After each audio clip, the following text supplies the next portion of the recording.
Hello friends! Welcome to Science. My name is Dr. Erica. I am so excited that you are joining us. Make sure you subscribe to our YouTube channel if you want tons of fun science activities. You can always support us at patreon.com/rosieresearch. We are in our winter science unit, which has been a lot of fun. There's lots of things that you can do in this unit. Crystal snowmen, making igloos, it's a lot of fun. And today we are actually going to cut through ice.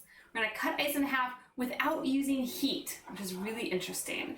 And the way that this works is ice is actually, it takes up more space or more volume than water does. So if I took a glass of water and I filled it all the way up to the top and I put it in my freezer, when I went back, that water would have expanded and gone out of the cup and I'd have a mess in my freezer. Now, this is really good for life because that means that ice floats on water because it's less dense, which means fish can swim under that water in a pond while it's frozen over the surface. Otherwise, the ice would fall and you would sort of end up with completely solid frozen ponds, which is a lot more difficult for life to be sustained in.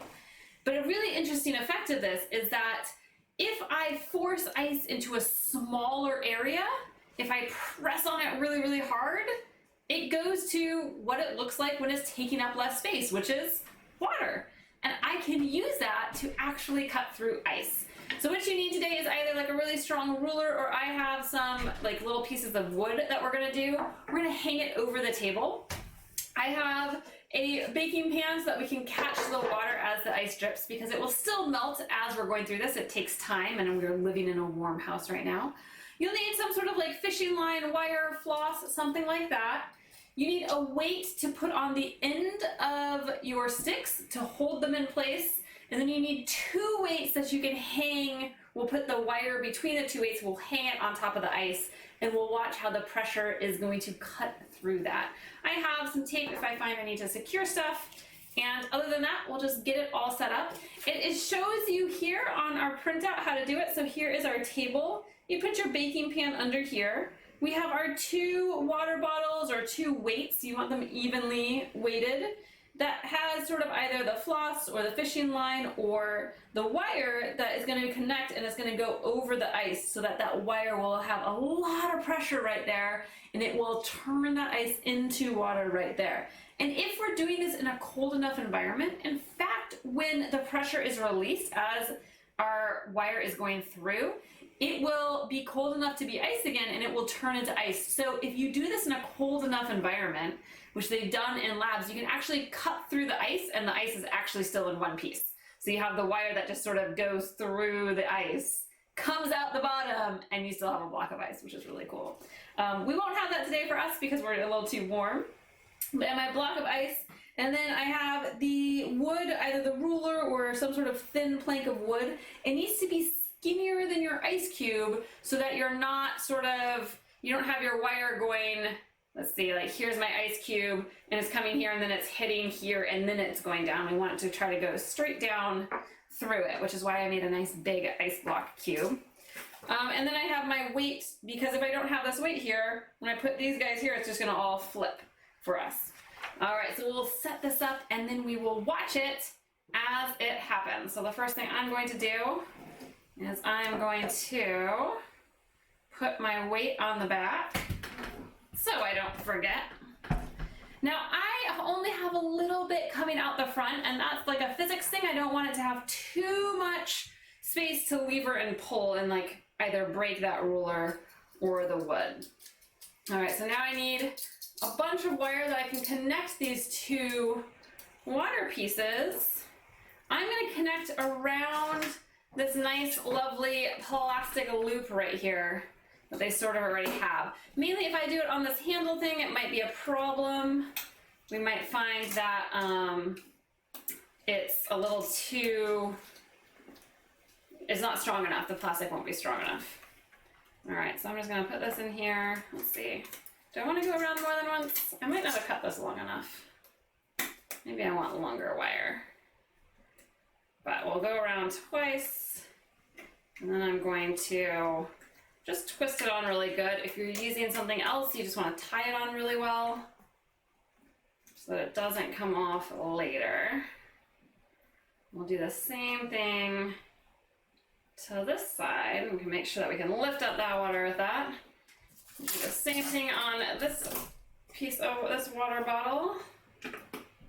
And I think I'm gonna just go around once on this side so I have enough to really twist it in place. Like that. All right, so when I'm all ready, I will just hang this over the ice, and it's gonna be really, there's gonna be a lot of pressure on this tiny little thing because there's this much weight pulling down on it.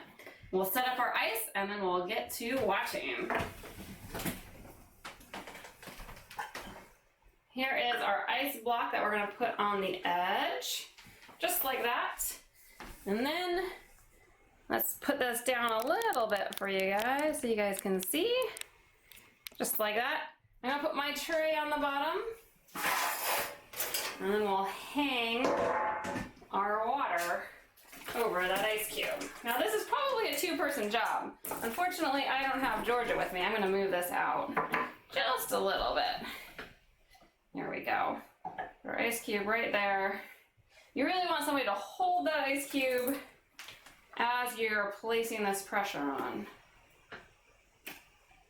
All right. We'll slowly let it hang. Make sure everything's in place. And then we can watch it as it's going to cut through that.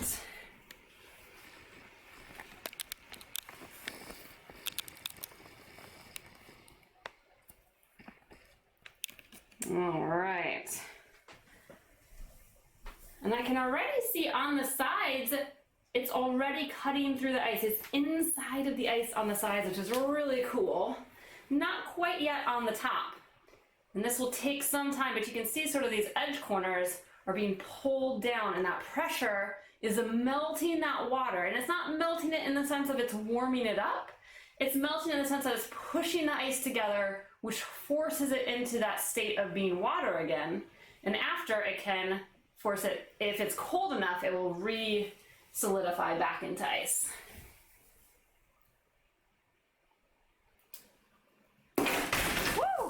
And there we go. We have just cut through our ice. That was pretty amazing. All right. So you can see that it cut through that ice really, really fast. But it was really cool. If you look at that video as it's happening, you can see it coming in on the edges, which is pretty amazing. If you have a larger piece of ice that's maybe a little bit more solid, you might see it go all the way through before breaking. This one couldn't hold that pressure, but it was pretty amazing. Thank you so much for joining us for this science project. I hope that you have fun with it at home. It's really shocking to see. It's super cool. I hope you guys have a great afternoon. Bye, friends.